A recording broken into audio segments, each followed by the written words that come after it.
2 చేతులు பைக்கெத்தி அவருடைய வார்த்தை கேட்க வேண்டும். பரிசுத்த ஆவியானவர் என்னோடு பேச வேண்டும் என்று ஆவலோடு இருக்கின்ற பிள்ளைகள் மட்டும் 2 கரங்கள் உயர்த்தி, ప్రభువా నా పైకి రా ప్రభువా, నన్ను నింపు నాయనా. ఇప్పుడు నీ మాటలు నేను వినాలి, నీ మాటలు నేను గ్రహించాలి, నీ మాటలకు నేను లోబడాలి ప్రభువా. రాయసయ్య అనేవాళ్ళు 2 చేతుల పైకెత్తి, ஆவியானவரே அன்பினாவியானவரே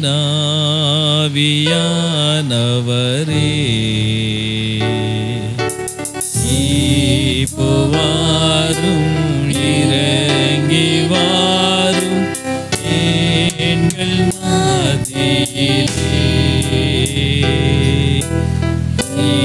ஈப்புவாரும் இறங்கி வாரும் எங்கள் மத்தியிலே.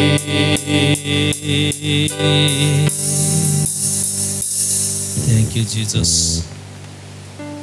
నా హృదయంలోనికి రా ప్రభువా, என்னுடைய உள்ளத்திலே வாரும் ஆண்டவர் என்று சொல்லி கேட்பు. ప్రతి ఒక్కళ్ళు ఒక్క నిమిషం మీరే ప్రార్థన చేసుకోండి, మీరే ప్రార్థన చేసుకోండి.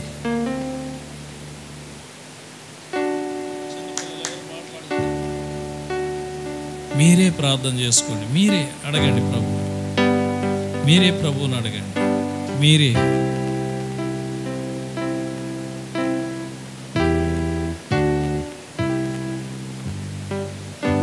వేదనతో వచ్చావా? కన్నీటితో వచ్చావా? ఏ సమస్య నిన్ను కృంగదీస్తున్నది? ఎందుకు ప్రభువా నేను చచ్చిపోతాను ప్రభువా, నన్ను తీసుకోను ఆయన, నేను పడలేను ప్రభువా ఈ బాధ, నేను ఎంత ప్రయాసపడినా ఎంత శ్రమ పడినా నా ఇంట్లో వాళ్ళే నన్ను అర్థం చేసుకోలేకపోతున్నారయ్యా, నేను దేనికి బ్రతకాలి ప్రభా ఈ భూమి మీద అనుకుంటున్నావా? బిడ్డ అనుకోకు. ప్రభు నిన్ను ప్రేమిస్తున్న యేసయ్య అంటున్నాడు, నీ కుడి ప్రక్కన నిలబడి నీ ముఖం చూస్తూ నీ చెవులో ఏం చెప్తున్నాడో తెలుసా? నువ్వు నా బిడ్డవి, నీ ద్వారా నా నామాన్ని మహింపరుచుకుంటాను, నీవు నా సొత్తువి, నరులు నిన్నేం చేయలేరు, సమస్తము నీ మేలు కొరకే. నేను నీతో ఉన్నానుగా, నేను నీతో ఉన్నానుగా, నువ్వు నా బిడ్డవు కదా, నువ్వు నా బిడ్డవి, నా కుమార్తె నువ్వు నా బిడ్డవి. నీ కొరకు నేనేం చేశానో తెలుసా? నా రక్తమే నీ కొరకు దారబోసాను, నా రక్తంతో నిన్ను కొన్నాను. నీ విలువైన బిడ్డవి, నీవి విలువైన బిడ్డవి. 2 చేతులు దట్టి దేవుని నామాన్ని మహిమపరుద్దాము. విలువైన బిడ్డవి, విలువైన బిడ్డవి. ఆరాధించెదము యేసయ్య నామమును పరిశుద్ధ సంఘముగా అన్ని వేళలా మేము ఆరాధించెదము యేసయ్య నామమును పరిశుద్ధ సంఘముగా అన్ని వేళలా మేము ఆరాధన ఆరాధన ఆరాధన. హల్లెలూయా హల్లెలూయా హల్లెలూయా. ఆరాధించుదాము యేసయ్య నామమును పరిశుద్ధ సంఘముగా అన్ని వేళలా మేము. పాడు, ఇప్పుడు పాడు, నీ నోటి గుండా పాడు. యేసయ్య నీ ప్రక్కనే ఉన్నాడు. యేసయ్య నీతో ఉన్నాడు. నిన్ను చూసి ఆయన ఆనందించాలి.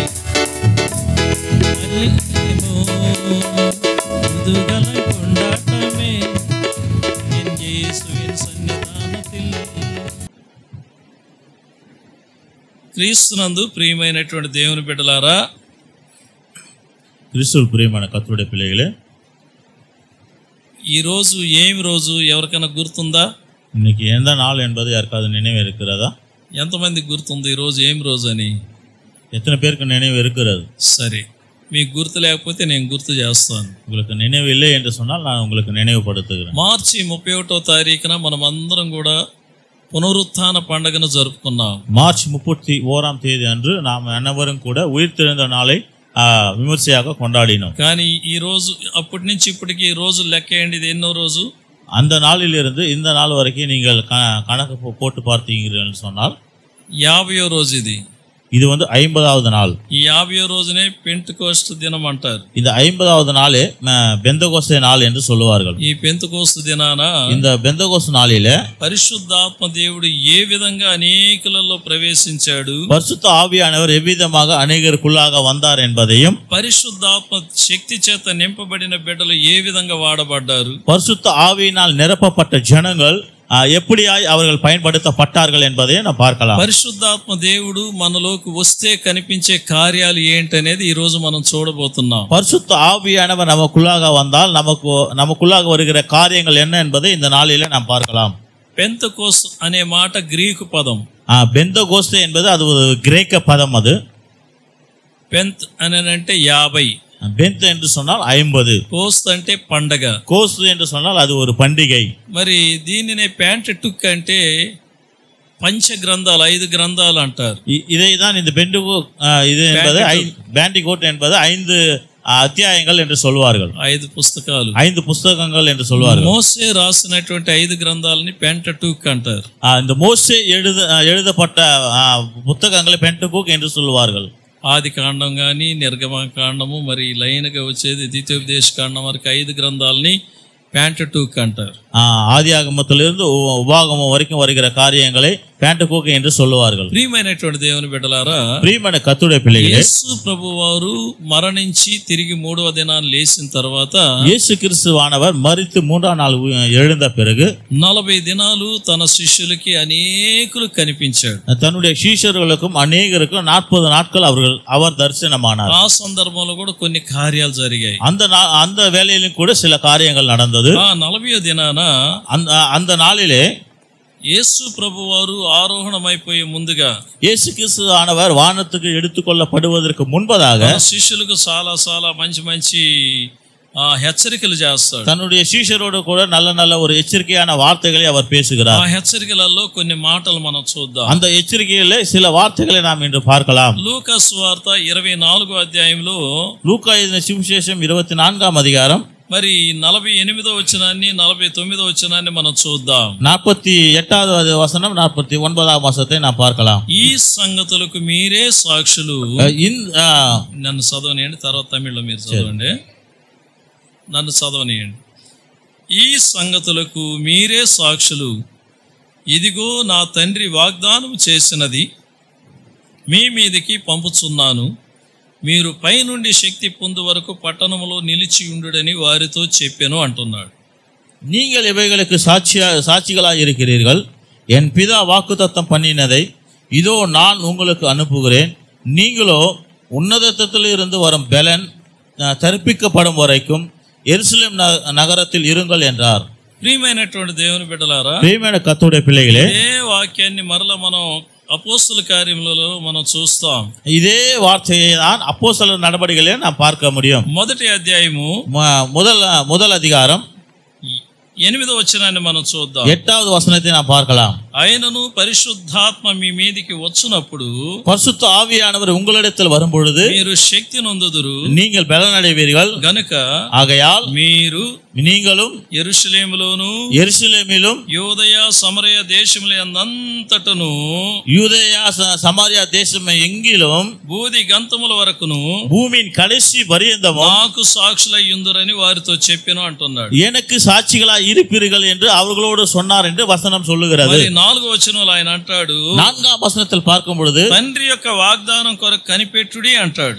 பிதாவினுடைய வாக்குத்தத்தத்துக்காக காத்திருங்கள். బాప్తిసం పొందమని చెప్తున్నాడు. அந்த இடத்தில் ஞானஸ்நானம் பெறுங்கள். పరిశుద్ధాత్మను పొందమని చెప్తున్నాడు. பரிசுத்த ஆவியை நீங்கள் பெற்றுக்கொள்ளுங்கள். పరిశుద్ధాత్మలో బాప్తిస్మం పొందమని చెప్తున్నాడు. பரிசுத்த ஆவியினாலே நீங்கள் ஞானஸ்நானம் பெறுங்கள் என்று சொல்லுகிறார். ప్రియమైన దేవుని బిడ్డలారా, ప్రియమైన కర్తుడే పిల్లలు, శిష్యులకి ఈ మాట ఎందుకు ఆయన చెప్తున్నాడు? శిష్యులకు ஏன் ஆண்டவராக இயேசு கிறிஸ்து இந்த வார்த்தைகளை சொன்னார்? శిష్యులతో యేసు ప్రభుకు చాలా పెద్ద పని ఉంది.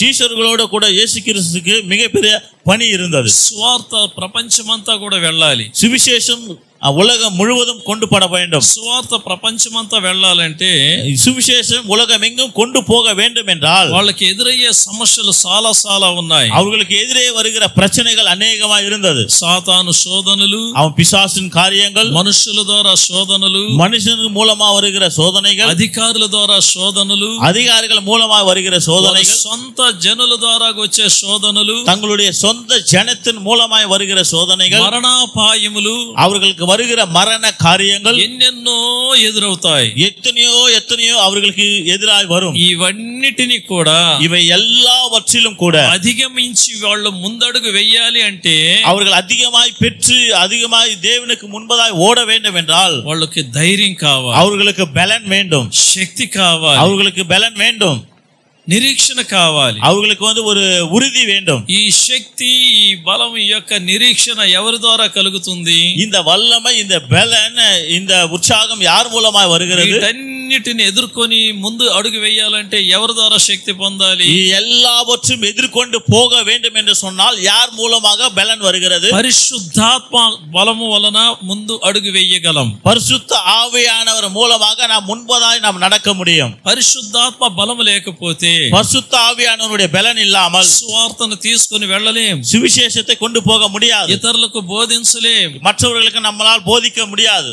వాక్యం వింటున్నటువంటి వాళ్ళ ద్వారాగానే శోధనలు వస్తాయి. வசனத்தை கேட்கிறவர்கள் மூலமாகவே பிரச்சனைகள் வரும். ఆ శోధనలను తట్టుకోవాలంటే, அந்த பிரச்சனைகளை நீ தாங்க வேண்டும் என்றால், శోధనలలో నిలబడాలంటే, அந்த பிரச்சனைகள் மத்தியிலே நீ நிற்க வேண்டும் என்றால் పరిశుద్ధాత్మ బలం అవసరం. பரிசுத்த ஆவியானவருடைய பலன் மிக அவசியம். దానిని బట్టే యేసు ప్రభు వారు శిష్యులకు సూచననిస్తున్నాడు. அதன் நிமித்தமாகவே இயேசு கிறிஸ்துவானவர் தன்னுடைய சீஷர்களுக்கு எச்சரிக்கை கொடுக்கிறார். యేసు ప్రభు వారు కూడా పరిశుద్ధాత్మ శక్తిని పొందారు. ఆయన இயேசு கிறிஸ்துவானவர் கூட பரிசுத்த ஆவியானவருடைய பலத்தை பெற்றுக்கொண்டார். ప్రియమైనటువంటి దేవుని బిడ్డలారా, பிரியமான கர்த்தருடைய பிள்ளைகளே, దేవుని యొక్క వాక్యంలో మనం చూసినట్లయితే, தேவனுடைய வசனத்தில் நாம் பார்க்கும் பொழுது యేసు ప్రభు వారు బాప్తిసం, యోర్దాను నదిలో బాప్తిసం పొంది ఒడ్డుకు వచ్చేటప్పుడు, இயேசு கிறிஸ்துவானவர் யோவானினால் ஞானஸ்நானம் பெற்று கரை சேர்ந்த பிறகு, మత్తయి సువార్త 3:16 చూస్తే, மத்தேயு சுவிசேஷம் 3:16 வசனத்தை நாம் பார்க்கும் பொழுது, పరిశుద్ధాత్మ దేవుడు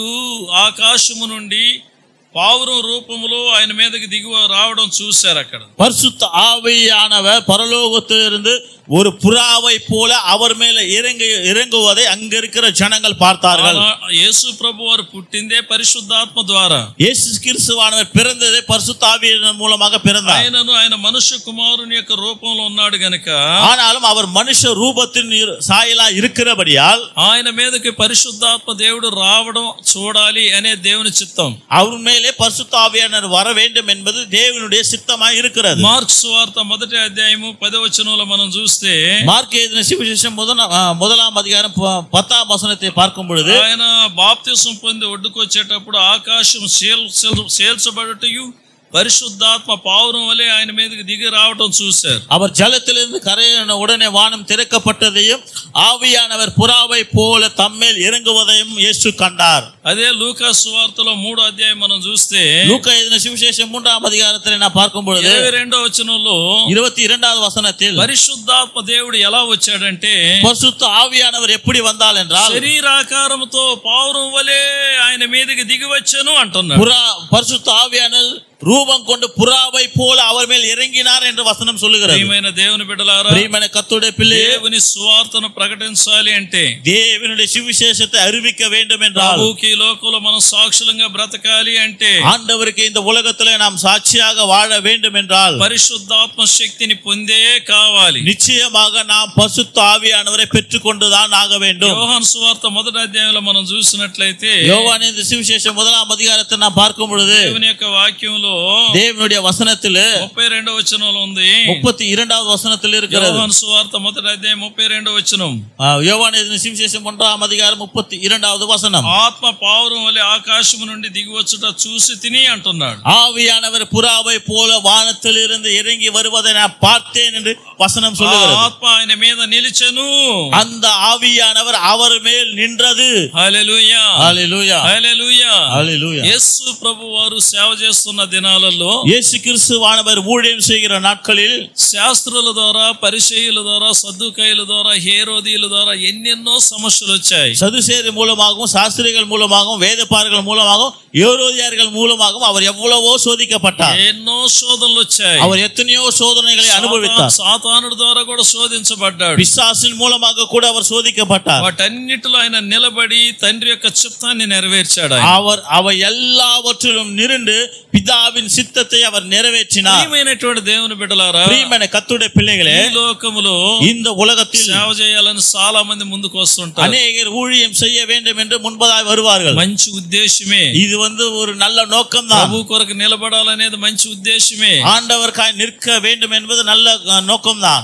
సేవకు అసలు సిసలైనటువంటి పునాది, ஊழியத்திற்கு அடித்தளமானது పరిశుద్ధాత్మ నడిపింపు అవసరం. பரிசுத்த ஆவியானவர் வழி நடத்துதல் என்பது மிக அவசியம். పరిశుద్ధాత్మ శక్తిని పొందినటువంటి వాళ్ళు మాత్రమే సేవలో వచ్చే నిందలను, అవమానాలను, సమస్తాన్ని భరిస్తూ వారు సేవా ప్రయాణాన్ని కొనసాగించగలుగుతారు. பரிசுத்த ஆவியானவரால் நிரப்பப்பட்டவர்களே அவர்களுக்கு வருகிற சோதனைகள், பிரச்சனைகள், அவமானங்கள், நிந்தங்களை எல்லாவற்றையும் தாங்கிக் கொண்டு ஆண்டவருக்காக அவர்கள் முன்னேறி செல்வார்கள். దేవుని చిత్తాన్ని నెరవేర్చగలుగుతారు. தேவனுடைய சித்தத்தை அவர்களால் நிறைவேற்ற முடியும். క్రీస్తునందు ప్రియమైనటువంటి దేవుని బిడ్డలారా, கிறிஸ்து பிரியமான கர்த்தருடைய பிள்ளைகளே, చాలా మంది అనుకుంటారు, அநேகர் நினைப்பார்கள், పరిశుద్ధాత్మను ఎందుకు పొందాలి అని. பரிசுத்த ஆவியானவரை ஏன் நாம் பெற்றுக்கொள்ள வேண்டும்? దీని కొరకే పరిశుద్ధాత్మను పొందాలి. இவற்றுக்காகவே நாம் பரிசுத்த ஆவியானவரை பெற்றுக்கொள்ள வேண்டும். యేసు ప్రభువారే, இயேசு கிறிஸ்துவானவரே పరిశుద్ధాత్మ ద్వారా పుట్టినప్పటికీ, பரிசுத்த ஆவியானவர் மூலமாக அவர் பிறந்தாலும் கூட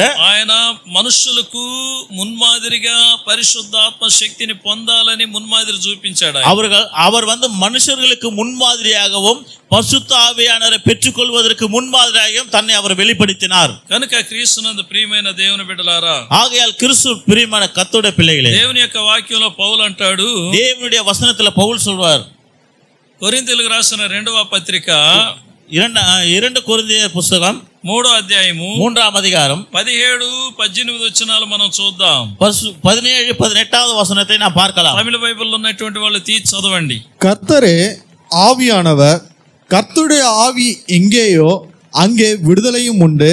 நாம் எல்லோரும் திறந்த முகமாய் கர்த்தருடைய மகிமையை கண்ணாடியிலே காண்கிறது போல கண்டு, ஆவியாய் இருக்கிற கர்த்தரால் அந்த சாயலாகத்தானே மகிமையின் மேல் மகிமை அடைந்து మరురూపப்படுகிறோம். ప్రియమైన దేవుని బిడ్డలారా, ప్రియమైన కర్తరుடைய పిల్లలే, పరిశుద్ధాత్మ దేవుడు అంటే ఎవరో కాదు, பரிசுத்த ஆவியானவர் என்றால் யாரோ கிடையாது, ప్రభువే ఆ యొక్క ఆత్మ. ஆண்டவர் தான் அந்த ஒரு ஆவி. పరిశుద్ధాత్మ అనగా பரிசுத்த ஆவி என்றால் దేవుని శక్తి, தேவனுடைய வல்லமை. ప్రియమైన దేవుని బిడ్డలారా, பிரியமான கர்த்தருடைய பிள்ளை, ఆత్మ ఎక్కడ ఉండునో అక్కడ స్వతంత్రం ఉండును. அந்த ఆవియానவர் எங்கே இருக்கிறார், அந்த ஆவி எங்கே இருக்கிறதோ அங்கு விடுதலை உண்டு. పరిశుద్ధాత్మ దేవుని యొక్క శక్తి మనకు అవసరం. பரிசுத்த ஆவியானோட வல்லமை நமக்கு மிக அவசியம். అంతరంగంలో ఉన్నటువంటి పాపం మనలను విడిచిపోవాలంటే, உள்ளத்திலே ஆழத்துல இருக்கிற பாவங்கள் நம்மை விட்டு போக வேண்டும் என்றால் పరిశుద్ధాత్మ దేవుడు మనకు అవసరం. பரிசுத்த ஆவியானவர் நமக்கு மிக அவசியம். పాపము నుండి విడుదల పొందాలంటే, பாவத்தில் இருந்து விடுதலையாக வேண்டும் என்றால், శాపము నుండి విడుదల పొందాలంటే, சாபங்களில் இருந்து நாம் விடுதலை பெற வேண்டும் என்றால், సమస్తమైన దరిద్రత నుండి విడుదల పొందాలంటే, சகல விதமான தரித்திர வாழ்க்கையில் இருந்து நாம் விடுதலை பெற வேண்டும் என்றால், పరిశుద్ధాత్మ దేవుడు మనకు అవసరం. பரிசுத்த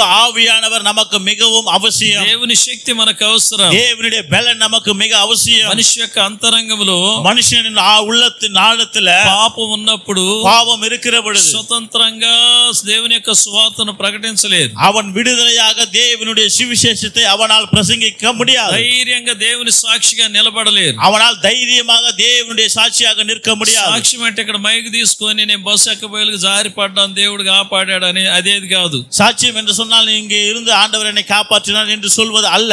అది నీవు దేవుని మహింపరచడం. அது தேவனை நீ மகிமைப்படுத்துவது. సాక్ష్యము అనగా சாட்சி என்றால் నీ అంతరంగంలో దేవునికి విరోధమైనటువంటి కార్యాల నుండి నువ్వు విడుదల పొందాలి. உன்னுடைய உள்ளத்தின் ஆழத்திலிருந்து தேவனுக்கு விரோதமான பாவ காரியங்களிலிருந்து நீ விடுதலை பெற வேண்டும். వాక్యానుసారంగా జీవించడం, வசனத்தின்படி வாழ்வது. దేవుని యొక్క ఆత్మ లేనటువంటి వారిలో தேவனுடைய ஆவி இல்லாதவர்கள் స్వతంత్రం ఉండదు. அவர்கள் உள்ளத்தில் சுதந்திரம் இருக்காது. మాటలు కూడా మనిషి ముఖం చూసి మాట్లాడలేరు. அவர்களுடைய வார்த்தைகள் கூட மனுஷர்களை பார்த்து பேச மாட்டார்கள். మనిషి ఎదురు వస్తున్నారంటే ధారాళంగా ఎదురుగా రాలేరు. மனிதன் எதிரே வருகிறான் என்று சொன்னால் அவர்கள் தாராளமாக முன்பதாய் வரமாட்டார்கள். అంతరంగంలో కుట్ర, అంతరంగంలో పగ, అంతరంగంలో అసూయ, అంతరంగంలో దేవుని యొక్క ఆత్మకు విరోధమైన కార్యాలు ఉన్నప్పుడు, உள்ளத்தின் ஆழத்தில் பகைகளும் எரிச்சல்களும் பொறாமைகளும் தேவனுக்கு விரோதமான காரியங்கள் நிலை நிற்கும் பொழுது ఒక వ్యక్తితో నువ్వు యథార్థంగా నువ్వు మాట్లాడలేవు. ஒரு மனிதனோடு கூட உன்னால் சுதந்திரமாக பேசி இருக்க முடியாது. వాటి చేత నువ్వు బంధించబడి ఉన్నావు. அவற்றின் மூலமாய் நீ கட்டப்பட்டு இருக்கிறாய். యథార్థంగా ఉండాలంటే நீ தேவனுக்கு உண்மையானவனாக இருக்க வேண்டும் என்றால் నీకు విడుదల కావాలి. உனக்கு விடுதலை வேண்டும். ఈ విడుదల ఎవరు ఇస్తారంటే இந்த விடுதலை யார் கொடுப்பார்கள் என்றால் పరిశుద్ధాత్మ దేవుడు ఎక్కడైతే ఉంటాడు, பரிசுத்த ஆவியானவர் எங்கே இருக்கிறாரோ స్వాతంత్రం అనేది அங்கே విడుదலை உண்டு. దేవునికి స్తోత్రం, దేవునికి మహిమ ఉండాగட்டும். హల్లెలూయా. యేసునందు ప్రియమైనటువంటి దేవుని బిడ్డలారా, கிறிஸ்துவில் பிரியமான கர்த்தருடைய பிள்ளைகளே, పరిశుద్ధాత్మ దేవుడు నీలోకి వచ్చినప్పుడు ఏం జరుగుతుందంటే பரிசுத்த ஆவியானவர் உனக்குள்ளாக வருகிற பொழுது உனக்குள்ள என்ன நடக்கும் என்றால் యోహాను సువార్త 14వ అధ్యాయము யோவான் எழுதின சுவிசேஷம் 14ஆம் அதிகாரம் 25వ వచనాన్ని ఒక్కసారి మనం చూద్దాం. 25வது వచనத்தை ஒரு ముறை நாம் వాసిக்கலாம். బైబిల్ గ్రంథం ఈ రీతిగా సెలవిస్తున్నది. தேவ வசனம் இவ்விதமாய் சொல்லுகிறது. ఆయన ఏమంటున్నాడంటే 25, 26 వచనాలలో 25ஆம் அதிகாரம் 25ஆம் వచనం 26வது వచనం. ఆదరణకర్త అనగా తండ్రి నా నామమున పంపబో పరిశుద్ధాత్మ సమస్తమును మీకు బోధించి నేను మీతో చెప్పిన సంగతులన్నింటినీ మీకు జ్ఞాపకం చేయును అంటున్నాడు. தேற்றலுனாகிய என் நாமத்தினாலே பிதா அனுப்புகிற பரிசுத்த ஆவியானவர் உங்களுக்கு எல்லாவற்றையும் போதித்து உங்களை சகலவற்றிலும் வழி நடத்துவார் என்று வசனம் சொல்லுகிறது. పరిశుద్ధాత్మ దేవునికి కొన్ని పేర్లు ఉన్నాయి. பரிசுத்த ஆவியானவருக்கு சில பெயர்கள் உண்டு. ఆ పేర్లలోనే ఒక పేరు, அந்த பெயர்களில் ஒரு பெயர் உண்டு. ఆదరణకర్త. அவர் தேற்றரவாளன். నీవు బాధలో ఉన్నప్పుడు, நீ வேதனையோடு இருக்கும் பொழுது, నీవు మనుషుల చేత శోధింపబడినప్పుడు, நீ மனிதர்கள் மூலமாக நீ சோதிக்கப்படும் பொழுது, మనుషుల చేత నీవు అవమానపరచబడేటప్పుడు, மனிதர்கள் மூலமாக நீ அவமானப்படுத்தப்படுகிற பொழுது, మనుషులు నిన్ను చూసి హేళన చేసేటప్పుడు, மனிதர்கள் உன்னை பார்த்து நகைக்கிற பொழுது, మనుషులు నిన్ను చూసి తక్కువగా మాట్లాడేటప్పుడు, மனிதர்கள் உன்னை பார்த்து உன்னை தவறாக நினைக்கிற பொழுது నిన్ను ఆదరిస్తాడు. உன்னை தேற்றுவார். విన్న వాక్యాన్ని నీకు గుర్తు చేస్తాడు. நீ கேட்கிற வசனத்தை அவர் உனக்கு நினைவூட்டுவார். పర్వతములు తొలగినను మెట్టలు తత్తరిలను నా కృప నిన్ను విడిచిపోదని నిన్ను ధైర్యపరుస్తాడు. மலைகள் விலகினாலும் குன்றுகள் விலகினாலும் என் கிருபை உன்னை விட்டு விலகாது என்று வசனம் தெளிவாய் நமக்கு சொல்லுகிறது. ప్రయాసపడి ఆదరణ లేక గాలి వానల చేత కొట్టబడుచున్నదానా నీలాంజనములతో నీ కట్టడనే కడతానని ఆదరిస్తాడు. பிரயாசப்பட்டு இருக்கிறவளே தானியங்களாலும் மற்ற காரியங்களாலும் ஆதரிக்கப்படுகிறாளே உன்னை நான் தேற்றுவேன் என்று ஆண்டவர் சொல்றார். ఆదరిస్తాడు ఆయన. அவர் உன்னை தேற்றுவார். ధైర్యపరుస్తాడు. உன்னை தைரியப்படுத்துவார். పరిశుద్ధాత్మ దేవుడి నీలోకి వచ్చినప్పుడు, பரிசுத்த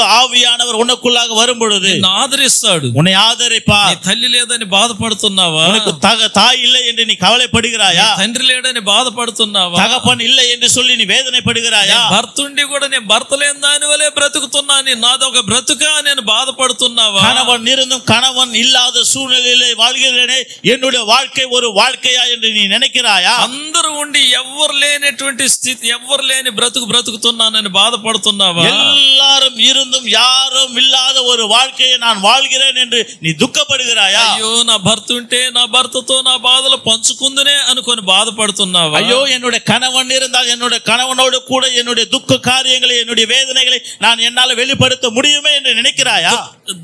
దుఃఖ సాగరంలో ఒకవేళ నువ్వు ఉండి ఉండొచ్చు. ஒருவேளை துக்கமான நிகழ்விலே நீ இருக்கலாம். అదే పరిశుద్ధాత్మ దేవుడు నిన్ను ఆదరిస్తున్నాడు. அதேதான் பரிசுத்த ஆவியானவர் உன்னை தேற்றுகிறார். నువ్వు భయపడొద్దు, நீ பயப்படாதே, నీ తండ్రిగా నేనున్నాను, நான் உனக்கு தகப்பனாய் நிற்கிறேன். భయపడొద్దు, நீ பயப்படாதே, నీ కుమారుడిగా నేనున్నాను, உன்னுடைய குமாரனாக நான் நிற்கிறேன். నువ్వు భయపడొద్దు, நீ பயப்படாதே, నీ దేవుడిగా నేను నీకు కూడా ఉన్నాను, உன் கர்த்தராய் நான் உன்னோடு கூட இருக்கிறேன். నువ్వు భయపడొద్దు, நீ பயப்படாதே, నీ బిడ్డలకు నీ కుటుంబానికి కాపరిగా నేనున్నాను, உன்னுடைய பிள்ளைகளுக்கு உன்னுடைய குடும்பத்திற்கும் நான் பாதுகாப்பாய் நிற்கிறேன். ఆదరించగలిగేవాడు, அதுதான் ஆதரிக்கிறதே, தேற்றுகிற தேவன். నిన్ను ఓదార్చేవాడు, உன்னை தேற்றுகிற தேவன். నిన్ను ధైర్యపరిచేవాడు, உன்னை தைரியப்படுத்துகிற నీ தேவன். హృదయమును కలవరపడనీయొద్దు అంటున్నాడు. உன்னுடைய இருதயத்தை கலங்க விடாதீர்கள் என்று ஆண்டவர் నా சொல்றார். శాంతిని నీకు ఇస్తున్నాను అంటున్నాడు. என்னுடைய சமாதானத்தை உனக்கு கொடுக்கிறேன். ఈ విధంగా ఆదరిస్తాడు. இவ்விதமாய் அவரை தேற்றுவார். రెండవదిగా, இரண்டாவதாக, సమస్తాన్ని నేను మీకు బోధిస్తాను అంటున్నాడు. எல்லாவற்றையும் நான் உங்களுக்கு போதிப்பேன் என்று నువ్వు ஆண்டவர் சொல்றார். నడవలసిన మార్గాలలో నేను నిన్ను నడిపిస్తాను, நீ நடக்க வேண்டிய வழிகளை நான் உன்னை நடத்துவேன். నీకు తెలియనిది నేను నేర్పిస్తాను, உனக்கு தெரியாதவற்றை உனக்கு நான் கற்றுக் கொடுப்பேன். నీ ఆలోచనకి అందనటువంటి కార్యాలను నేను నీకు బయలుపరుస్తాను. உன்னுடைய சிந்தனைகளுக்கு எட்டாத காரியங்களை நான் உனக்கு வெளிப்படுத்துவேன். చదువుకునే బిడ్డలారా, படிக்கிற பிள்ளைகளே, కాలేజీ చదివే బిడ్డలారా, காலேஜ் படிக்கிற பிள்ளைகளே, స్కూల్కి వెళ్లే బిడ్డలారా, பள்ளிகளுக்கு போகிற பிள்ளைகளே, నీకు ఏ సబ్జెక్ట్ కష్టమో, உனக்கு எந்த சப்ஜெக்ட் கஷ்டமா இருக்கிறதோ, ఆ సబ్జెక్ట్ అది ఇంత కష్టంగా ఉన్నదే, ஐயோ இது எனக்கு கஷ்டமா இருக்கிறது, అయ్యో ఈ సబ్జెక్టు నాకు అర్థం కావటం లేదే, ஐயோ இந்த சப்ஜெக்ட் எனக்கு புரியலையே అని బాధపడుతున్నావా? ஒருவேளை கஷ்டப்படுறியா? పరిశుద్ధాత్మ దేవుని పిలు, பரிசுத்த ஆவியானவரை கூப்பிடு. ఆత్మదేవుడు నీలోకి వచ్చినప్పుడు ஆவியானவர் உனக்குள்ள வரும்பொழுது నీకు బోధిస్తాడు. ఆయన உனக்கு போதிப்பா. నీకు అర్థం కాని అర్థమయ్యేలా ఇస్తాడు. உனக்கு புரியாதவர்களை புரிந்து கொள்ளும்படியா செய்வார். పరిశుద్ధాత్మ దేవుడు ఇలాంటి కార్యాలు చేయగలడు. பரிசுத்த ஆவியானவர் இப்பேற்பட்ட காரியங்களை செய்ய முடியும். ఇంకా మనం కొన్ని కార్యాలు చేస్తే చూస్తే, இன்னும் சில காரியங்களை நாம் பார்த்தால், పరిశుద్ధాత్మ దేవుడు ఆజ్ఞాపిస్తాడు. பரிசுத்த ஆவியானவர் நமக்கு கட்டளையிடுவார். ఇది చెయ్యి, అది చెయ్యి, இதை செய் அதை செய் என்று நமக்கு கட்டளையிடுவார். ఇది చెయ్యొద్దు, అది చెయ్యొద్దు అని అంటాడు. இதை செய்யாதே அதை செய்யாதே என்று நமக்கு கட்டளை கொடுப்பார். అపోస్తల కార్యం 16వ అధ్యాయంలోకి వద్దాం. அப்போஸ்தலர் நடபடிகள் 16ஆம் அதிகாரத்தில் நாம் வரலாம். 6వ వచనాన్ని చూద్దాం ఒకసారి. 6ஆம் வசனத்தை ஒருமுறை நாம் வாசிக்கலாம். ప్రియమైనటువంటి దేవుని బిడ్డలారా, பிரியமான கர்த்தருடைய பிள்ளையே, పౌలు తన సేవ నిమిత్తమై ఆయన ఒక స్థలానికి వెళ్ళాలనుకున్నాడు. அப்போஸ்தலனாகிய பவுல் தன்னுடைய ஊழியத்தின் நிமித்தமாய் ஒரு இடத்திற்கு போக வேண்டிய ஒரு சூழ்நிலை வந்தது. ఆసియాకి కొన్ని ప్రాంతాలకు వెళ్ళాలనుకున్నప్పుడు, ஆசியா பிரிக்க சில காரியங்களுக்கு இடங்களுக்கு போக வேண்டும் என்ற போது పరిశుద్ధాత్మ దేవుడు వారిని ఆటంకపరిచెను అంటున్నాడు. பரிசுத்த ஆவியானவர் அவர்களை தடை பண்ணினார் என்று வசனம் சொல்லுகிறது. 7వ వచనంలో యేసు యొక్క ఆత్మ వారిని వెళ్ళనివ్వలేదు అంటాడు. 7ஆம் வசனத்திலே ஆவியானவர் அவர்களை போக விடவில்லை என்று வசனம் కొన్ని சொல்லுகிறது. సందర్భాలలో சில வேளைகளில் నీవు ఒక విషయానికి వెళ్ళాలనుకుంటావు, நீ ஒரு காரியத்துக்கு போக வேண்டும் என்று நினைப்பாய். మీ బంధువులే నిన్ను ఏదన్నా ఒక కార్యానికి పిలుస్తారు, உன்னுடைய உறவினர்களே ஏதாவது ஒரு காரியத்துக்கு உன்னை ఏదో அழைப்பார்கள். నీ స్నేహితులే నిన్ను పిలవచ్చేమో, இல்லை என்று சொன்னால் உன்னுடைய நண்பர்களே உன்னை அழைக்கலாம். నీ పొరుగు వారే నిన్ను పిలవచ్చేమో. உன்னை சுற்றி இருக்கிறவர்களே உன்னை அழைக்கலாம். ఆ కార్యానికి వెళ్ళాలని నువ్వు ఎంతో సిద్ధపడుతూ ఉంటావు. அந்த காரியத்துக்கு போக வேண்டும் என்று நீ ஆயத்தப்பட்டு கொண்டிருப்பாய். పరిశుద్ధాత్మ దేవుడు ఏదో ఒక రూపంలో నీకు ఆటంకం వచ్చి కలుగుతుందండి. பரிசுத்த ஆவியானவர் ஏதோ ஒரு விதமாக உன்னை தடை பண்ணுவார். అది నీకు తెలియదు, அது உனக்கு தெரியாது. అయ్యో నేను వెళ్ళలేకపోయాని, ஐயோ என்னால போக முடியலையே. వెళ్ళాలనుకున్నావు, நீ போக வேண்டும் என்று நினைத்தாலும் వెళ్ళలేకపోతున్నావు, ஆனாலும் உன்னால் போக முடியல. ఎవరో ఒకరి ద్వారా ఆటంకం కలుగుతుంది. யாரோ ஒருவர் மூலமாக உனக்கு தடை வருகிறது. నీ ఇంట్లో వాళ్ళే వెళ్ళొద్దులే పోవద్దులే ఈ రోజు అని అంటారు. உன் வீட்டில் இருக்கிறவர்களே போகாதீங்க இந்த நாளில வீட்டுல இரு என்று சொல்லுவார்கள். ఏంద్రా ఇంట్లో వాళ్ళతో ఎప్పుడు ఇదే తలనొప్పి అయిపోయింది ஐயோ என்ன வீட்டுல இருக்கிறவங்க எப்ப பார்த்தாலும் ஒரே தலைவலியா இருக்கு అని నువ్వు అనుకోని ఉండొచ్చు. என்று நீ நினைக்கலாம். కానీ పరిశుద్ధాత్మ దేవుడు నువ్వు అక్కడికి వెళ్ళేది ఆయన చిత్తం కాదు. ஆனால் பரிசுத்த ஆவியானவர் நீ அங்கே போவது அவருடைய சித்தம் அல்ல. దానిని బట్టి ఆయన ఆటంకపరుస్తాడు. அது நிமித்தமாகவே அவர் அதை தடை பண்ணுவார். ప్రియమైనటువంటి దేవుని బిడ్డలారా, பிரியமான கர்த்தருடைய பிள்ளையே, 8వ అధ్యాయం 29వ వచనాన్ని మనం చూస్తే 8ஆம் அதிகாரம் 29ஆம் வசனம், ఆజ్ఞాపిస్తాడు, அவர் கட்டளையிடுவார். వెళ్ళు అని అంటాడు. நீ போ என்று சொல்லுவார். ప్రియమైన దేవుని బిడ్డలారా, பிரியமான கர்த்தருடைய பிள்ளைகளே, మరి ఒక కందాకే అనబడినటువంటి ఒక రాణి క్రింద ఒక ఆయన ఇన్కమ్ ట్యాక్స్ ఆఫీసర్ ఒక ఆయన ఉంటాడు. கந்தாகே என்பவர்களுக்கு மந்திரியா இருக்கிற ஒரு மனுஷன் இருந்தான். ఆయన ఆమె ధనాగారం అంతటి మీద నమ్మకమైన వాడు. அவளுடைய எல்லா பொக்கிஷத்திலும் அவர் நம்பிக்கை உள்ளவராய் இருந்தார். ఆయన ఒక నపుంసకుడు. ఆయన నపుంసకుడిని. அவர் ஒரு எத்தியோப்பிய ஒரு மனிதன்.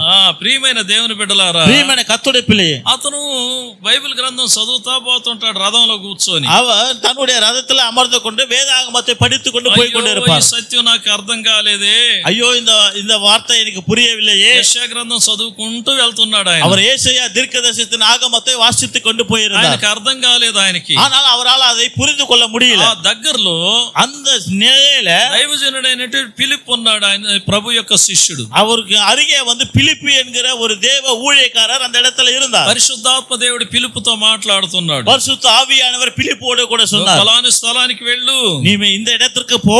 రథం మీద ఒక వ్యక్తి వస్తున్నాడు, ரதத்தின் மேல ஒரு மனிதன் வருகிறான், ఆ యొక్క వ్యక్తిని పోయి కలు అంటున్నాడు. அந்த மனிதனுக்கு போய் சேரு. ఆ యొక్క వ్యక్తిని ఎప్పుడు చూడలేదు పిలుపు. பிலிப்பு அந்த மனிதனை எந்த நாளிலும் பார்க்கல. ఆత్మదేవుడు ఆజ్ఞాపిస్తున్నాడు, ஆவியானவர் கட்டளை கொடுக்கிறார், వెళ్ళు, நீ போ. రథం మీద వస్తున్న వ్యక్తిని కలు, ரதத்தின் மேலே வருகிற அந்த மனிதனை கூட நீ கலந்துரு. ప్రియమైన దేవుని బిడ్డలారా, ప్రియమైన కర్తృడే పిల్లే, పిలుపు ఆత్మశక్తి చేత నింపబడిన వాడు గనుక, பிலிப்பு என்பவர் ஆவியானவராலே நிரப்பப்பட்டவராய் இருந்தபடியால் ఆత్మదేవుడు మాట్లాడేది ఆయన అర్థం చేసుకున్నాడు, ஆவியானவர் பேசுகிறதை அவர் புரிந்து கொண்டார். బయలుదేరి వెళ్ళాడు, அவர் கடந்து போனார், అతన్ని కలుసుకున్నాడు, அவரோடு கூட சேர்ந்தார். అతని యొక్క పరిస్థితి ఏందో పిలుపుకి అర్థమైపోయింది. அவருடைய நிலை என்ன என்பதை பிலிப்புக்கு புரிந்தது. యెషయా గ్రంథం ఆయన చదివినటువంటి వాక్యానికి నా అర్థం చెప్పాడు. அவர் வாசித்த ஏசாயா புத்தகத்தின் அந்த ஆகமத்தின் வசனத்தை அவர் வெளிப்படுத்தினார். ఆ స్థలంలోనే అతను రక్షింపబడ్డాడు. அந்த இடத்துல அந்த எத்தியோப்பிய மனிதர் ரட்சிக்கப்பட்டார். నాకు బాప్తిస్మీ అన్నాడు, அவன் எனக்கு ஞானஸ்நானம் கொடு என்று சொன்னான். దగ్గరలో ఒక గుంటలో నీళ్లు ఉన్నాయి, கிட்ட ஒரு குளம் இருந்தது, తీసుకెళ్ళాడు, బాప్తిస్మీ చేశాడు, அந்த இடத்துல கொண்டு போனா ஞானஸ்நானம் கொடுத்தார். ప్రియమైనటువంటి దేవుని బిడ్డలారా, ప్రియమైన కర్తృడే పిల్లయే, పరిశుద్ధాత్మ దేవుడు ఈ విధంగా హెచ్చరిస్తాడు, பரிசுத்த ஆவியானவர் இவ்விதமாக எச்சரிக்கை கொடுப்பார், ఆజ్ఞాపిస్తాడు, அவரை கட்டளையிடுவார், అనేక విధాలైన కార్యాలు చేస్తాడు, அவர் இல்லாத காரியங்களை செய்வார். పరిశుద్ధాత్మ దేవుడు ఇంకా గొప్ప కార్యాన్ని చేస్తాడు. ఆయన இன்னும் பரிசுத்த ஆவியானவர் ఉన్నతமான కార్యங்களை செய்வார். రోమీయులకు రాసిన పత్రిక, రోమర్కు எழுதின నిருபం చూడండి, అందరం బైబిల్ తీద్దాం ఒకసారి. రోమీయులకు రాసినటువంటి పత్రికలో 8వ అధ్యాయంలోకి వద్దాం. రోమర్కు எழுதின నిருபం 8వ అధ్యాయத்தை நாம் வரலாம். ఈ యొక్క 8వ అధ్యాయంలో ఒక ఉన్నతమైనటువంటి వాక్యం మనకు కనిపిస్తుందండి. இந்த 8వ அதிகாரத்துல ఉన్నతமான ஒரு வசனம் நமக்கு காணப்படுகிறது. ఈ యొక్క 8వ అధ్యాయంలో 8వ அதிகாரத்தில் ఒక వాక్యం ఉన్నదండి. 8వ అధ్యాయంలో 9వ వచనం. 8వ அதிகாரம் 9వ வசனம். దేవుని ఆత్మ మీలో నివసించి ఉన్న ఎడల, தேவனுடைய ஆவி உங்களில் வாசமாய் இருந்தால், మీరు ఆత్మ స్వభావం గలవారే గాని நீங்கள் மாம்சத்துக்கு உட்பட்டவர்களாய் இராமல் శరీర స్వభావం గలవారు కారు. நீங்கள் சரீரமாய் இருக்க மாட்டீர்கள், ஆவிக்கு உட்பட்டவராய் இருப்பீர்கள். ఎవడైనా క్రీస్తు ఆత్మ లేని వాడైతే వాడు ఆయన వాడు కాడు అంటున్నాడు. கிறிஸ்துவின் ஆவி இல்லாதவன் அவருடையவன் அல்ல என்று వసనం சொல்லுகிறது. ప్రియమైనటువంటి దేవుని బిడ్డలారా, ప్రియమైన కర్తృడే పిల్లయే, దేవుని యొక్క వాక్యం ఈ రీతిగా సెలవిస్తున్నది. దేవునుடைய వసనం இவ்விதமாய் நமக்கு போதிக்கிறது. దేవుని ఆత్మ మీలో నివసిస్తే, தேவனுடைய ஆவி உங்களில் வாசமாய் இருந்தால், మీరు ఆత్మ స్వభావం కలిగినటువంటి వారే గాని நீங்கள் ஆவிக்குட்பட்டவர்களாய் இருப்பீர்களே தவிர శరీర స్వభావం కలిగినటువంటి వాళ్ళు కాదు. நீங்கள் மாம்ச சரீரமாய் இருக்க மாட்டீர்கள். శరీర స్వభావం ఏంటి? சரீர மாம்சம் என்பது என்ன? దెబ్బకి దెబ్బ, அடிக்கு அடி, పలికి పలి, பழிக்கு பழி, పగ, பகை, ఈర్ష్య, இச்சை, శరీరాశ, నేత్రాశ, జీవడంబం. శరీర ஆசையும் கண்களில் நிச்சயம் இருக்கும். నేను ఇది తినాలి, అది తినాలి, நான் இதை சாப்பிடணும், அதை சாப்பிடணும், నేనంటే అందరూ భయపడాలి, நான் என்று சொன்னால் எல்லாம் பயப்படணும், నేనంటే అందరూ గౌరవించాలి, நான் என் பேரை சொன்னால் எல்லாம் எனக்கு மரியாதை தரணும். శరీర కార్యాలు ఇవన్నీ. இவை எல்லாம் கூட சரி மாம்ச காரியங்கள். ఆత్మ స్వభావం కలిగినటువంటి వారు అలా ఉండరు. ஆவிக்குரியவர்கள் இப்படி இருக்க மாட்டார்கள். తమ్మును తాము తగ్గించుకొని బ్రతుకుతారు, தங்களை தானே தாழ்த்திக் கொள்வார்கள், అందరికి దాసులుగా బ్రతుకుతారు, அவர்கள் எல்லாருக்கும் அடிமையாய் வாழ்வார்கள். అందరికి దాసులు అంటే బయట ఉన్న వాళ్ళందరికి చెప్పిన మాట వినేది కాదు. எல்லாருக்கும் அடிமை என்று சொன்னா எல்லாருக்கும் அவன் வெளியில இருக்கிறவங்களுக்கு கிடையாது. దేవుని సంఘములు, தேவனுடைய சபையில పరిచారకులుగా, வேலைக்காரராக, ప్రియమైనటువంటి దేవుని బిడ్డలారా, ప్రియమైన కర్తృడే పిల్లలే, తగ్గింపు కలిగిన స్వభావం, அவர்கள் தாழ்மையின் குணம் உள்ளவர்கள். వాళ్ళు లోకానుసారమైనటువంటి ఆశా పాశాలతో నిండి ఉండరు. వాళ్ళు அவர்கள் அப்படிப்பட்டவர்கள் உலகத்தின் ஆசையிலும் உலக பணத்திலும் அவர்கள் நிறைந்திருக்க மாட்டார்கள். దేవుని రాజ్యం కొరకు ప్రయాసపడతారు. காணாத தேவனுடைய ராஜ்யத்திற்காக அவர்கள் பிரயாசப்படுவார்கள். దేవునికి నమ్మకంగా బ్రతకాలని தேவனுக்கு உண்மை உள்ளவர்களாக வாழ வேண்டும் என்று விரும்புவார்கள். ప్రభు నన్ను చూస్తే సంతోషపడాలన్నటువంటి ఆశతో బ్రతుకుతారు. ஆண்டவர் என்னை பார்த்தால் போதும் என்கிற மகிழ்ச்சியோடு கூட அவர்கள் வாழ்வார்கள். అందుకనే 9వ వచనంలో అంటాడు, அதுக்காக தான் 9ஆம் வசனத்தில் ఎవడైనాను క్రీస్తు ఆత్మ లేని వాడైతే వాడు ఆయన వాడు కాడు అంటాడు. யாராவது கிறிஸ்துவின் ஆவி இல்லாதவன் அவருடையவன் அல்ல. యేసు క్రీస్తు ఈ లోకానికి ఒక పరిచారకుడిగా వచ్చాడు. இயேசு கிறிஸ்துவானவர் இந்த உலகத்திற்கு அவர் ஒரு வேலைக்காரராய் வந்தார். ఘనతలో నొందేవాడిగా రాలేదు ఆయన. அவர் கனத்தை பெற்றுக்கொள்கிறவராய் வரவில்லை. తండ్రి చిత్తాన్ని నెరవేర్చేదానికి వచ్చాడు. பிதாவின் சித்தத்தை நிறைவேற்ற இந்த உலகத்துக்கு வந்தார். దేవుని యొక్క ఆత్మ కలిగిన వాడు தேவனுடைய ஆவி இருக்கிறவர் అన్నిటినీ సహిస్తాడు. எல்லாவற்றையும் பொறுத்துக்கொள்வார். మన ఎదురుగానే ఉంటారు, அவர்களோடு கூட இருப்பார், మన దగ్గరే మాట్లాడతారు, நம்மோடு கூடவே మన பேசுவார்கள். గురించి మళ్ళీ ప్రక్కకు పోయి ఏదేదో ఊతా ఉంటారు. நம்மை குறித்து பக்கத்தில் இருக்கிறவர்கள் எதையோ ஊதி சொல்வார்கள். ఎంత మంచి సేవకుడిని కూడా ఏలుబెట్టి చూపించేది అలాంటి వాళ్ళ స్వభావం. எப்பேற்பட்ட நல்ல ஊழியக்காரன் கை நீட்டி பேச சொல்லுகிறவர்கள் எத்தனை பேர்? ప్రియమైన దేవుని బిడ్డలారా, ప్రియమైన కర్తుడే ఒక పిల్ల దైవజనుడు కుటుంబ ఆశీర్వాదం కొరకు, బిడ్డల ఆశీర్వాదం కొరకు, సంఘ క్షేమం కొరకు ప్రార్థన చేస్తున్నాడు అన్నటువంటి సంగతి కూడా గ్రహించరు చాలా మంది. அநேகர் வந்து தேவனுடைய ஊழியக்காரன் குடும்பத்திற்காகவும் சபையினுடைய மேன்மைக்காகவும் குடும்ப பிள்ளைகளின் மேன்மைக்காகவும் செபிக்கிற ஒரு மனிதன் என்று அநேகர் வந்து தங்களை நினைக்க மாட்டார்கள். శరీరానుసారులు, அவர்கள் வந்து மாம்சத்துக்கு உட்பட்டவர்கள். క్రీస్తు ఆత్మ కలిగిన వారు, கிறிஸ்துவின் ஆவி உடையவர்கள், ప్రభువు నా కుటుంబం కొరకు ఒక సేవకుడిని పంపించాడు, என்னுடைய குடும்பத்திற்காக ஒரு ஊழியக்காரரை கொடுத்திருக்கிறார். క్రీస్తు ఆత్మ కలిగిన వాళ్ళు, கிறிஸ்துவின் ஆவி உடையவர்கள், నా బిడ్డల క్షేమం కొరకు ప్రార్థన చేసే దైవజనుని ప్రభు నా కొరకు పంపించాడు, என்னுடைய பிள்ளைகளின் சுகத்திற்காக ஒரு தேவ ஊழியக்காரனை ஆண்டவர் அனுப்பி இருக்கிறார் என்று விசுவாசிப்பார்கள். మంచి సత్యాన్ని బోధించగలిగే దైవజనుని నా కొరకు పంపించాడు, எனக்கு நல்ல சத்தியத்தை போதிக்கிற நல்ல ஊழியக்காரரை ஆண்டவர் எனக்காக கொடுத்திருக்கிறார் என்பதை நினைப்பார்கள் అని మరియా మార్తల్లాగా ఆలోచన చేస్తారు. என்று அவர்கள் மரியாதை போலும் மார்த்தாளை போலும் யோசிப்பார்கள். పేతురులాగా ఆలోచన చేస్తారు. பேதுருவை போல யோசிப்பார்கள். పేతురు ఏమన్నాడు? பேதுரு என்ன சொன்னார்? నీవు దేవుని కుమారుడు అయ్యా, ஐயா நீ தேவனுடைய குமாரன், నిత్య జీవం కలిగినటువంటి మాటలు నీ యొద్ద ఉన్నాయి, நித்திய ஜீவ வசனங்கள் உம்மிடத்தில் இருக்கிறது என்று பேதுரு నిన్ను சொன்னார். విడిచి మేము ఎక్కడికి వెళ్ళగలమయ్యా? உம்மை விட்டு நாங்கள் எங்கே போவோம் ஆண்டவரே? దేవుని ఆత్మ కలిగిన వారు పలికే మాటలు అవి. தேவ ஆவியை உடையவர்கள் சொல்லுகிற வார்த்தைகள் இவை. దేవుని ఆత్మ లేనటువంటి వాళ్ళు, தேவ ஆவி இல்லாதவர்கள் దేవుని వాక్యానికి వ్యతిరేకంగా లేపుతారు కొందరిని. சிலர் தேவனுடைய வார்த்தைக்கு விரோதமாக சிலரை எழுப்புவார்கள். దేవుని ఆత్మ లేనటువంటి వాళ్ళు, தேவ ஆவி இல்லாதவர்கள் దేవుని సేవకుడికే వ్యతిరేకంగా లేపుతారు. தேவ ஊழியக்காரருக்கு விரோதமாக சிலரை எழுப்புவார்கள். ప్రియమైనటువంటి దేవుని బిడ్డలారా, பிரியமான கர்த்தருடைய பிள்ளை, ఉదయకాల సమయంలో, கொஞ்ச காலத்துல ఈ ఉదయకాల సమయంలో இந்த காலை வேளையில் వాక్యాన్ని వింటున్న నీ జీవితంలో வசனத்தை கேட்கிற உன்னுடைய வாழ்வில నువ్వు ఎలాంటి అనుభవంలో ఉన్నావు? நீ எப்பேற்பட்ட அனுபவத்தில் ఎవడైనా క్రీస్తు ఆత్మ లేనట్లయితే, யாராவது கிறிஸ்துவனுடைய ஆவி இல்லாதவன் వాడు ఆయన వాడు కాదంట. அவன் அவருடையவன் அல்ல. నువ్వెవరు అన్నది నిన్ను నువ్వు తీర్మానం చేసుకో. நீ யார் என்பதை உன்னை நீயே தீர்மானித்துக் கொள். సరే, పరిశుద్ధాత్మ దేవుడు பரிசுத்த ஆவியானவர் ఏం చేస్తాడనే చూద్దాం. என்ன செய்வார் என்பதை பார்க்கலாம். 11వ వచనాన్ని ఒక్కసారి చూడండి. 11ஆம் வசனத்தை வாசியுங்கள். రోమీయులకు రాసిన పత్రిక 8వ అధ్యాయం 11వ వచనం. ரோமருக்கு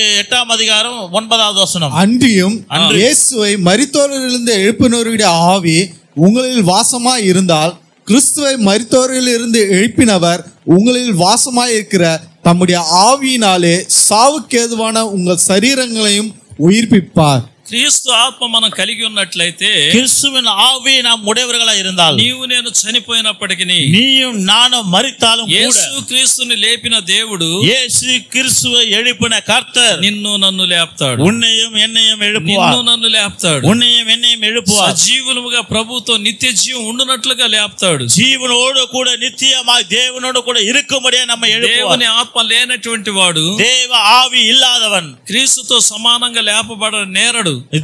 கிறிஸ்துவுக்கு சமமாக அவன் உயிர்ப்பிக்கப்பட மாட்டான். అలా లేపబడినప్పటికీ அவன் அப்படி எழுப்பப்பட்டாலும் న్యాయ సింహాసనం ముందు నిలబడాలి. அவன் நியாய சிங்காசனத்துக்கு முன்பதாக நிற்க வேண்டும். అలాంటి వాళ్ళ కొరకు పాతాళం రెడీగా కాసుకొని ఉంటుంది. அப்பேற்பட்ட ஜனங்களுக்கு பாதாளம் என்பது ஆயத்தமாகிக் கொண்டிருக்கிறது. క్రీస్తు ఆత్మ లేనటువంటి వారి కొరకు கிறிஸ்துவின் ஆவி இல்லாதவர்களுக்காக నిత్య నరకం కాసుకొని ఉంటుంది. நித்திய நரகம் என்பது ஆயத்தமாய் இருக்கிறது. పాతాళం చీకటి కాసుకొని అని ఉంటుంది. பாதாளமும் இருளும் என்பதை அவர் காத்து கொண்டிருக்கிறது. ప్రియమైనటువంటి దేవుని బిడ్డలారా, ప్రియమైన కర్తుడి పిల్లి, ఈ కడవరి దినాలలో இந்த కடைசி నాளில் అనేకులు దేవుని యొక్క ఆత్మను పొందాలని, అనేక దేవుని ఆవిயை పెట్టుకొల్ల வேண்டும் என்று ఎదురు చూస్తున్నాడు. ஆண்டவர் விரும்புகிறார். బలహీనులైనటువంటి వారి కొరకు, బలహీనమార్గులకాக, పరిశుద్ధుల కొరకు, పరిశుద్ధులకాக, దేవుని బిడ్డల కొరకు, தேவ பிள்ளைகளுக்காக పరిశుద్ధాత్మ దేవుడే మన పక్షాన మూలుగుతున్నాడండి. பரிசுத்த ஆவியானவரே நம்முடைய பட்சத்திலே அவர் முறையிடுகிறார். 8వ అధ్యాయం 26వ వచనం. 8వ అధ్యాయం 26వ బైబిల్ వచనం. గ్రంథాలు ఉన్నటువంటి వాళ్ళు చూడండి, తమిళ్లో అందించండి.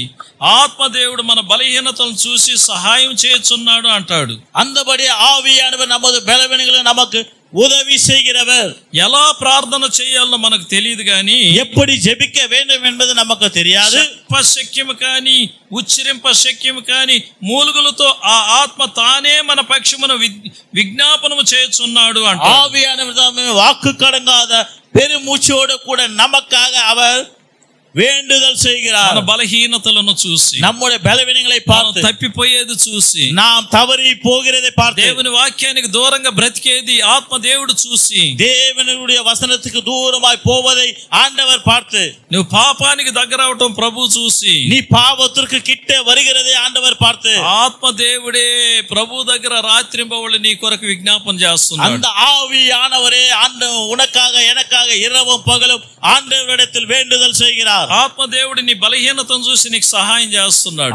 ஆவியானவர் உன்னுடைய பலவீனத்திலே உனக்கு உதவி செய்கிறவர். ఏంటా యొక్క సహాయము? என்ன அது ஒரு உதவி? పరిశుద్ధ గ్రంథములో నుండి దేవుని యొక్క ఉద్దేశాన్ని నీకు బయలుపరుస్తున్నాడు. பரிசுத்த வேதாகமத்திலிருந்து தேவனுடைய நோக்கத்தை ஆவியானவர் உனக்கு வெளிப்படுத்துவார். నిన్ను దిద్దాలని, உன்னை சரிப்படுத்த வேண்டும், తండ్రి అయిన దేవునికి దగ్గర చేయాలని, உன்னை பிதாவாகிய தேவனிடத்தில் உன்னை கிட்ட சேர்க்கப்படுவார். యేసు ప్రభు దగ్గరికి నిన్ను నడిపించాలని, இயேசு கிறிஸ்துவினிடத்திலே உன்னை வழி நடத்தும்படியாக పరిశుద్ధాత్మ దేవుడు తన వాక్యం ద్వారా నీతో మాట్లాడుతున్నాడు. பரிசுத்த ஆவியானவர் தம்முடைய வசனத்தின் மூலமாக உன்னோடு கூட பேசுகிறார். అదే సహాయం చేయటం, அவர் உதவி செய்கிறவர். ప్రార్థన చేయటం ఎలాగనో తెలియదు. நீ ஜெபிக்கிறது எப்படி தெரியாது. ఏమని అడగాలనో నీకు తెలియటం లేదు. என்ன கேட்க வேண்டும் என்பது உனக்கு தெரியாது. నీ బిడ్డల కొరకు ప్రార్థన చేయటం నీకు తెలియటం లేదు. உன்னுடைய பிள்ளைகளுக்காக ஜெபிக்கிறது உனக்கு தெரியல. నీ ఆత్మరక్షణ కొరకు నువ్వు ప్రార్థన చేయటం నీకు తెలియటం లేదు. உன்னுடைய ரட்சிப்புக்காக நீ ஜெபிக்கிறது உனக்கு தெரியல. అయితే పరిశుద్ధాత్మ దేవుడు, ஆனால் பரிசுத்த ஆவியானவர் నీ పక్షాన உன்னுடைய பட்சத்தில்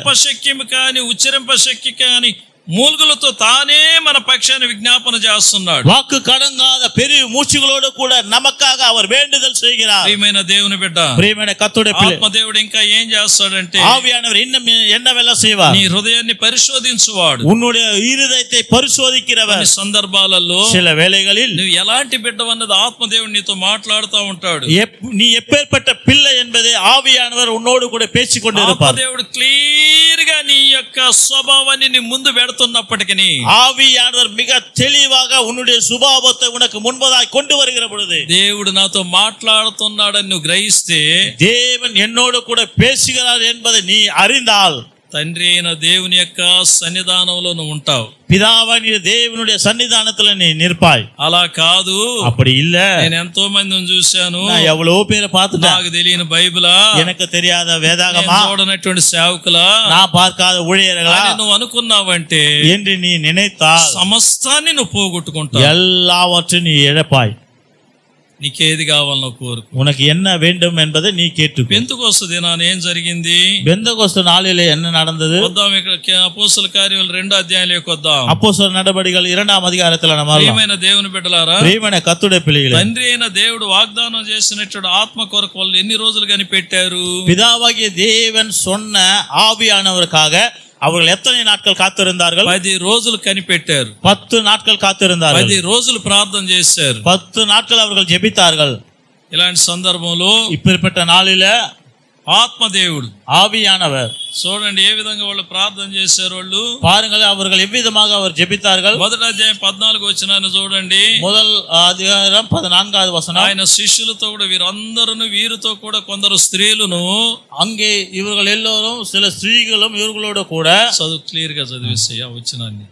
அங்கே இவர்கள் எல்லோரும் ஸ்திரீகளோடும் இயேசுவின் தாயாகிய மரியாளோடும் அவருடைய சகோதரன் கூட ஒருமனப்பட்டு ஜெபத்திலும் வேண்டுதலிலும் தரித்திருந்தார்கள். పరిశుద్ధాత్మ దేవుడు మనలోకి రావాలంటే பரிசுத்த ஆவியானவர் நமக்குள்ள வரணும் என்றால் ఏక మనసుతో ఎడతెగక ప్రార్థన చేయాలి. ஒருமனப்பட்டு ஜெபத்துல நாம் தரித்திருக்க வேண்டும். వాళ్ళు అలా ప్రార్థన చేశారు. அவர்கள் அவ்விதமாய் ஜெபித்தார்கள். 2వ అధ్యాయంలో మొదటి వచనం నుండి మనం చూస్తే 2ஆம் அதிகாரம் முதல் வசனத்தை వాళ్ళు பார்க்கிறோம். కూడి ఉన్నటువంటి చోటు அவர்கள் கூடியிருந்த ஒரு இடம் వేగముగా వీచు బలమైన గాలి వంటి యొక్క ధ్వని ఆకాశము నుండి అకస్మాత్తుగా వారు కూడి ఉన్న ఇల్లంతయు నిండెను అని ఉన్నది. அப்போது பலத்த காற்று அடிக்கிற முழக்கம் போல வானத்தில் இருந்து சடிதியாய் ஒரு முழக்கம் உண்டாகி அவர்கள் உட்கார்ந்திருந்த வீடு முழுவதும் நிரப்பிச்சு. గాలి కాదు, గాలి వలె, காற்று அல்ல, காற்றை போல ఆ ఇల్లంతా నిండిపోయింది. அந்த வீடு முழுவதும் நிறைந்தது. అగ్ని జ్వాలల వంటి నాలుకలు విభాగింపబడినట్టుగా వారికి కనబడి அக்கினி நவமான நாவுகள் பிரிந்திருக்கிற நாவுகள் அவர்களுக்கு காணப்பட்டு వారిలో ఒక్కొక్కరి మీద రాలగా அவர்கள் மேல ஒவ்வொருத்தர் மேல வந்த உடனே అందరూ పరిశుద్ధాత్మతో నిండిన వారై அவர்கள் எல்லாரும் பரிசுத்த ஆவியானவர்களே நிரப்பப்பட்டு ఆత్మ వారికి వాక్శక్తిని అనుగ్రహించిన కొలది అన్య భాషలతో మాట్లాడసాగిరి. ஆவியானவர் அவர்களுக்கு தந்தருன வழக்கத்தின்படியே வெவ்வேறு பாஷைகளில் அவர்கள் பேச தொடங்கினார்கள். అగ్ని జ్వాలల వంటి నాలుకల వలె విభాగింపబడి అంటున్నాడు. அக்கினி ஜோலைய நாவுகளாலே அவர்கள் பிரிக்கப்பட்டு இருந்த நாவுகள். అగ్ని అలాగిన ఆకాశం నుండి వచ్చి அக்கினியானது அவ்விதமாகவே வானத்தில் இருந்து இறங்கி ఆ యొక్క అగ్ని అలాగనే డివైడ్ అయిపోయిందండి. அந்த அக்கினி என்பது பிரிந்து போனது என்று வசனம் சொல்கிறது. నాలుకల వలె అందరి మీదకి వచ్చేసాడు. அந்த பிரிந்து போன அக்கினியானது அங்கே அமர்ந்திருந்த எல்லாருடைய நாவுகள் மேலும் வந்து அமர்ந்தது. అందరికి వాక్శక్తి వచ్చింది. அவர்கள் எல்லாருக்கும் கூட அக்கினி நாவு வந்தது. వారికి వాక్శక్తి వచ్చి அவர்களுக்கு அக்கினி நாவு வந்து వారు పరిశుద్ధాత్మతో నిండిన వారై அவர்கள் பரிசுத்த ஆவியானவர்களால் நிரப்பப்பட்டு వారికి వచ్చిన వాక్శక్తి కొలది అన్య భాషలు మాట్లాడారు. அவர்களுக்கு ஆவியானவர் தங்களுக்கு தந்த பாஷையின்படியே பேச தொடங்கினார்கள். పక్కనటువంటి వాళ్ళకి అర్థం కాల, அங்கே நின்று இருக்கிறவர்களுக்கு புரியவில்லை, కొందరికి అర్థం కాల, சிலருக்கு புரியவில்லை. కూడి ఉన్నటువంటి వాళ్ళందరికి అర్థమైంది. ஆனால் அங்கே இருந்திருக்கிற எல்லாருக்கும் புரிந்தது. యూదులకు యూదా భాషలు అర్థమైంది, யூதர்களுக்கு யூத பாஷை புரிந்தது. ఇతర భాషలు మాట్లాడే వారికి వారి వారి భాషలతో వారికి అర్థమైంది. ஜன்ம பாஷைகளே பேசுகிறதை கண்டு அவர்களுடைய வார்த்தைகளை கேட்டு அவர்களுக்கு புரிந்தது. కొందరికి అర్థం కాల, சிலருக்கு புரியல. ప్రియమైనటువంటి దేవుని బిడ్డలారా, பிரியமான కర్తృడే పిల్లలే, 12వ వచనంలో అయితే కొందరికి అర్థం కాల, 12వ వచనంలో సిలருக்கு புரியல. 13వ వచనంలో చూస్తే 13వ వచనத்தை பார்க்கும்போது వీళ్ళేదో తాగి వీళ్ళేదో ఈ విధంగా నిండి ఉన్నారని చెప్పి అపహాస్యం చేస్తున్నారు. இவர்கள் ஏதோ மதுபானத்தை குடித்து வெறித்திருக்கிறார்கள் என்று நினைத்தார்கள். కొత్త మద్యంతో నిండి ఉన్నారని చెప్పి అపహాస్యం చేశారు. அவர்கள் மதுபானத்தில் நிறைந்திருக்கிறார்கள் என்று சொல்லி அவர்களை பரியாசம் பண்ணினார்கள். ప్రియమైన దేవుని బిడ్డలారా, பிரியமான கர்த்தருடைய பிள்ளைகளே, అంతకు ముందు పరిశుద్ధాత్మ దేవుడు ఈ విధంగా ఎవరి మీద కూడా కుమ్మరింపబడల. அதற்கு முன்பதாக பரிசுத்த ஆவியானவர் இவ்விதமாக யார் மேலும் வந்து அமரவில்லை. ఇదే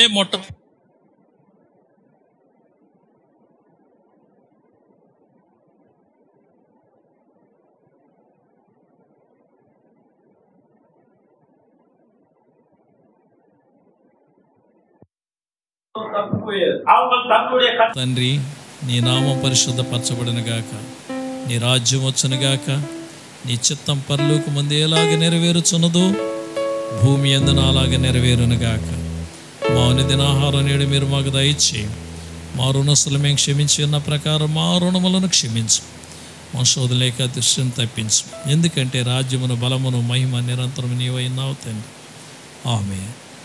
ఆశీర్వాదంబుల్ మా మీద వర్షింపచేయుమీశా,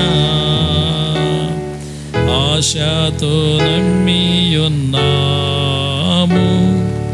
నీ సత్య వాగ్దాతము.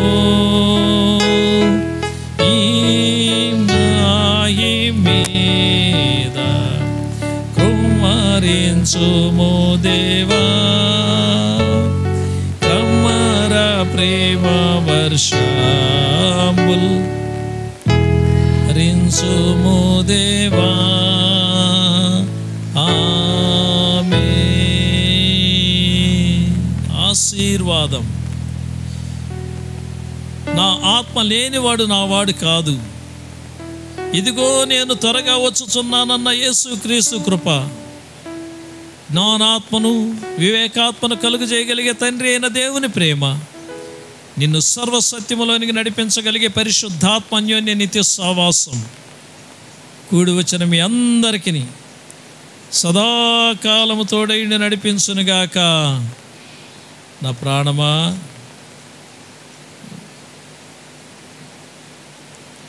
సన్నతించు, ఆయన చేసిన ఉపకారాలు దేన్ని మరి. ఆమె అందరికీ వందనాలు.